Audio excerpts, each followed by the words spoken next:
Hi guys, my name is Solace. Some of you may know me. I've been going to New River for like a year and a half now, and sorry. Yeah, let me fix that. I've been going to New River for like a year and a half now, and Aaron kind of just said to me like, you know, Solace, like people probably like know of who you are, but not many people like know who you are, you know. And I thought, so my Palmer's plug. Stay moisturised. People didn't really know who I am, so I was like, all right, cool, I'll do a video kind of explaining like who I am, whatever, how I came to New River. So just a bit of background on me. Like, I grew up, bruv, hopefully this is the last time this happens. Yes. So I grew up as a pastor's kid. So yeah, I grew up as a pastor's kid. We used to go to a church in Peckham, and we lived in we've always lived in Chingford, which is like northeast London. So like that's a trek. And at the age of 8, I decided like I kind of questioned for the first time, like, do I actually believe what I think I believe? So anyways, I went through this crazy like 2 days, if that, where I just looked at other religions. One being like Buddhism. I can't even say the word, mate. Buddhism. And I just thought you had to be calm. And for me at that point in time, it just wasn't the right thing for me, you know. I also looked at being a Jew. I got told that you couldn't have lasagna. So I was like, this definitely isn't the religion for me. So therefore, I'll just stick to the one that I know. So I didn't really question anything. Fast forward a few years, and I joined like a church that was kind of more local to us. It was in Chingford as well.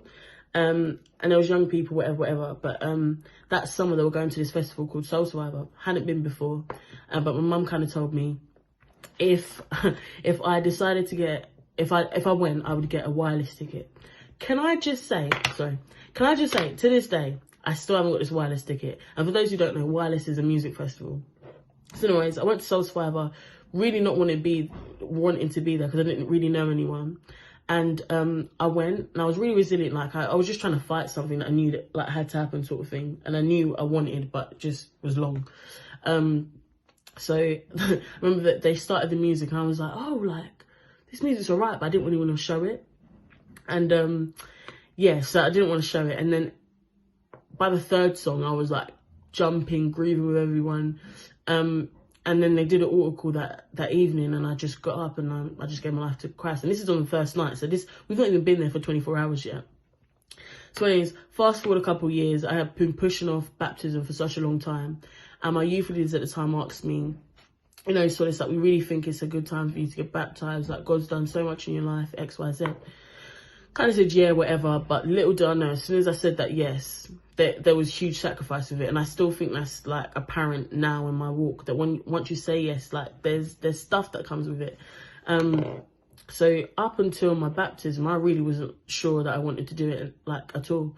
I think on the Friday, my pastor came over to like our youth and just was explaining, like, are you guys ready? This is what the order's going to be. I just turned around and I was like, yeah, like, no, I don't really want to do this.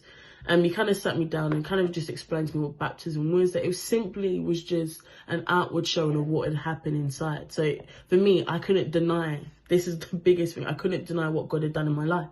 So as I got baptised, it was super cool. I had loads of friends from like sixth form, secondary school, like just from when I was younger there. And it was really cool to just share my story.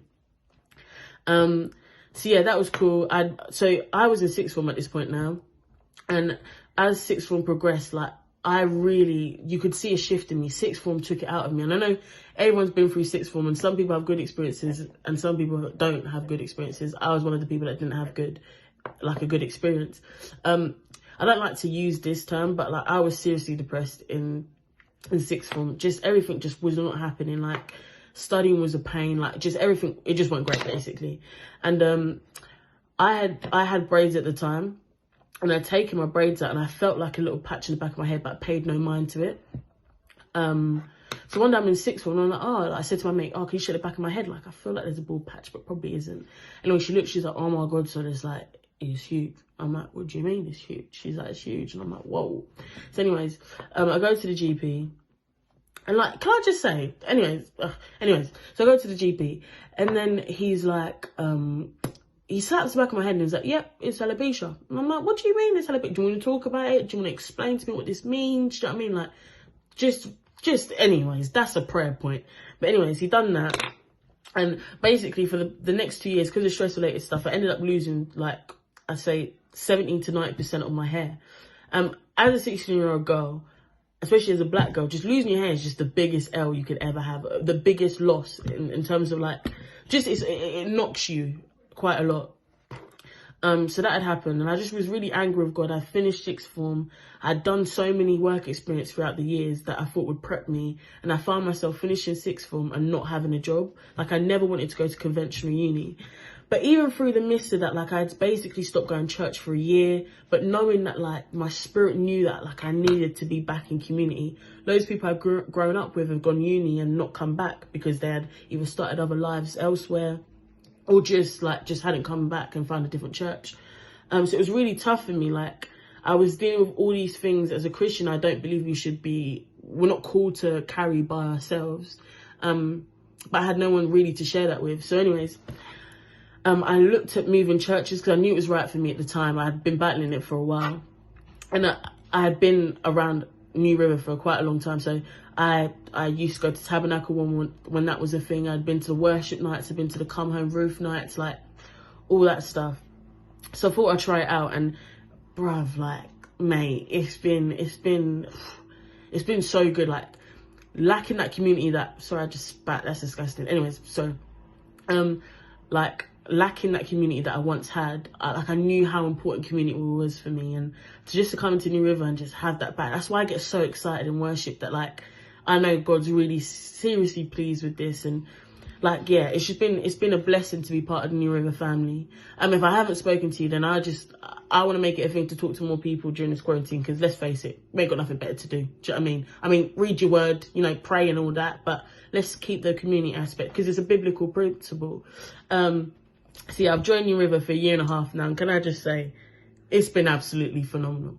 But yeah, I really hope you've got to know me a little bit through this video.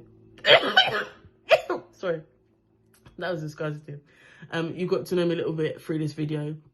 But yeah, reach out, we'll talk, we'll chat, all the good stuff. But I just want to leave you a verse that got me through some of the darkest times within sixth form, and it was Romans 8:18. And the translation bit, I always muck up a little bit, but it says, for I know that my present sufferings will not compare to the joy that was coming. And that was the thing that literally, like, kept me going. So if you're going through that kind of season, I pray that blessed over you, that you would understand that the present suffering will not compare to the joy that is coming. Thank you.